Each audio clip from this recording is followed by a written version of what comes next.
Nightplay Records.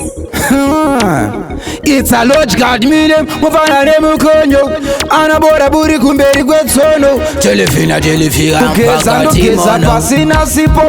asive ukama vese varipo ndaklemba lota I'm working harder musada kungorwazuwa maziki sata varipo vamwe vanothengisana vanoshuwa kudai zvavo zvaita vachingosingirira zvimwe vachifaita vati mari yacho haisi kubatika varipo vamwe vanotengesa vanoshuwa kudai zvavo zvaita vachingosingirira zvimwe vachifaita vati mari yacho haisi kubatika amaika kumusaka vaiva murimi ika baba kavaiva muvhimi muri makanika neni ndiri muyimbi sisa mungasiye murume nekuda chipfambi kana nemiplesa mungaita chipambe momwe mine chitambe zvimwe zvatoka zvinoda ugaya pfungwa dzinge dzashota menda kamakaya telefinal vamwe vanotengesana vanoshuwa kudai zvavo zvaita vachingosingirira zvimwe vachifaita vati mari yacho haisi kubatika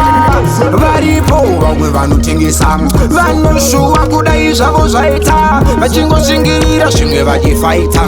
vati mari yacho haisi kubatika vazhinji vanosenza mapurasi pageto hapana chibhanzi zviri kungotipa matambudziko ndaiti rukarota uyariniko kugeza ndogeza pasina sipo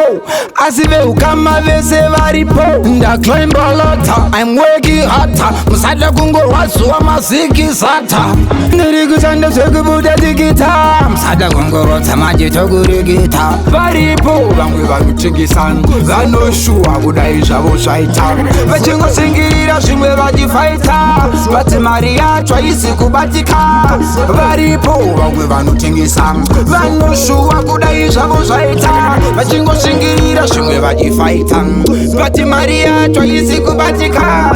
amaika kumusaka vaiva murimi ika baba kavaiva muvhimi muri makanika neni ndiri muyimbi sisa mungasiye murume nekuda chipfambi kana nemiplesa mungaita chipambe momwe mine chitambe zvimwe zvatoka zvinoda ugaya pfungwa dzinge dzashota menda kamakaya telefinal